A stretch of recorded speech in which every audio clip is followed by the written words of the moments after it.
When Ron Paul was running for president of the United States, he had controversial views, caused a lot of people to dismiss him as out of touch or on the fringe or worse. And some things he is on the fringe on. It is unfortunately our loss that people, you didn't have to vote for him, but you should have listened to him.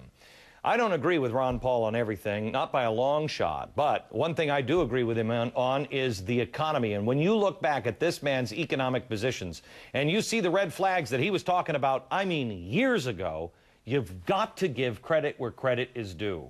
Now, what I'm wondering is, have the billions we've spent on the bailouts of Freddie and Fannie and AIG, is that even constitutional?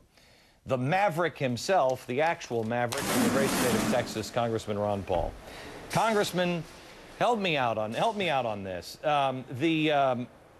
Is this constitutional? I mean, I was sitting here watching the bailouts happen. The president's not there. It's just the Treasury Secretary and the Fed. And then a bunch of people are like they're going into a pawn shop. How much you give me for this?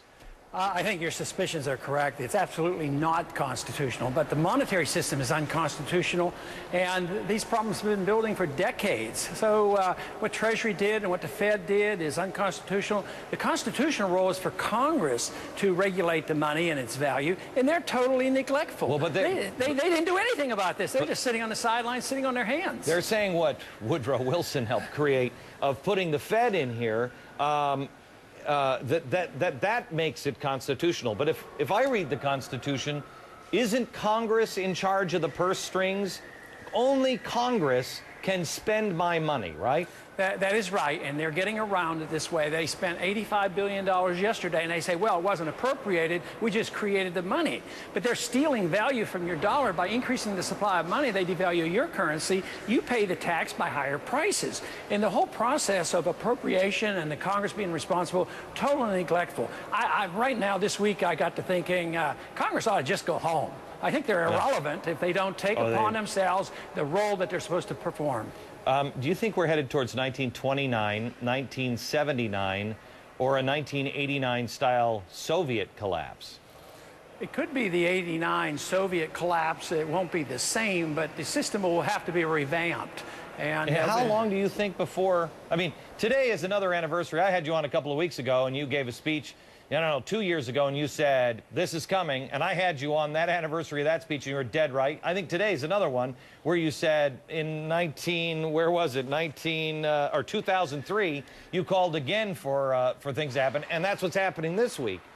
So how long before we see the real ramifications of this? Well, if one understands Austrian economics, you can predict trends, but you can't predict precipitating events. You can tell when the foundation has eroded, and it has eroded. So the precipitating events that causes the panic is an emotional reaction, but the fundamentals are such that we're on the verge of a collapse. It could happen if we do something foolish or stupid or continue to do the things that we're doing today by bailing out everybody any day and nationalize all our industry. Eventually, the world will give up on our dollar. We're still benefiting, believe it or not, with the privilege of issuing the reserve currency of the world. And now, so many people hold the dollar, they're cooperating with us on this fraud, and to the exclusion of the Congress. Congress neglects their responsibility. The Federal Reserve shouldn't even exist under the Constitution. There's no explicit authorization for a central bank, and the Treasury is just complicit in all that we do. Economic law will end this eventually. I will tell you,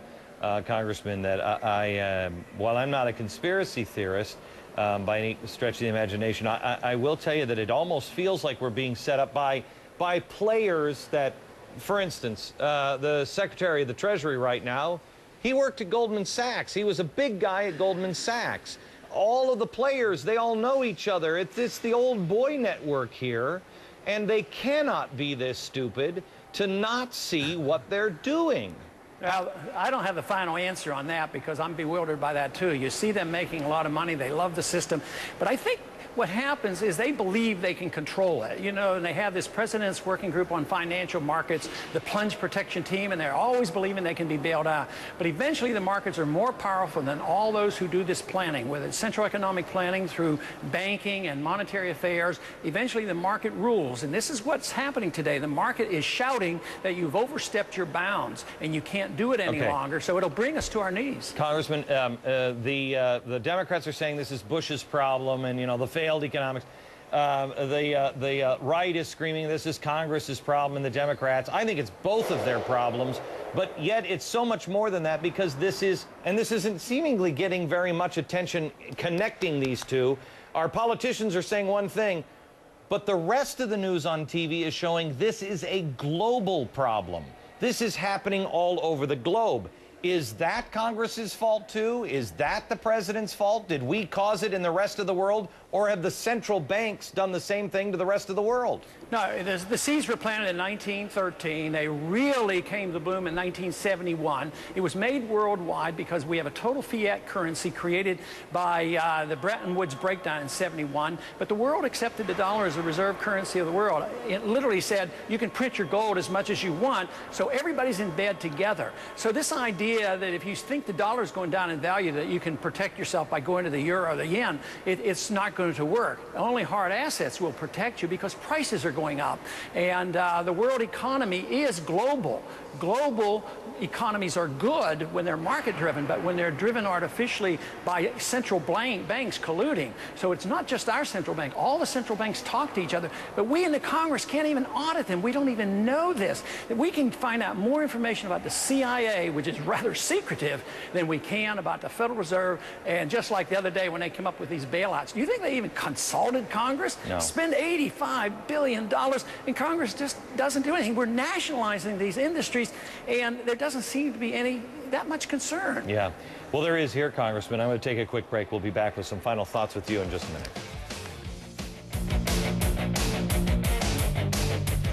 Back now with Texas Congressman Ron Paul, who is a guy who has seen this financial situation coming for a very, very long time.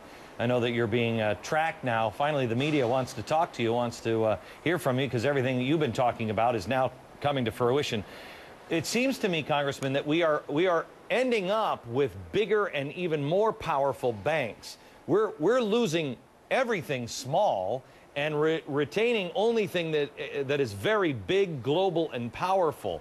How do we ever escape the global clutches of these gigantic financial institutions and the Fed when we are now handing them all of the power?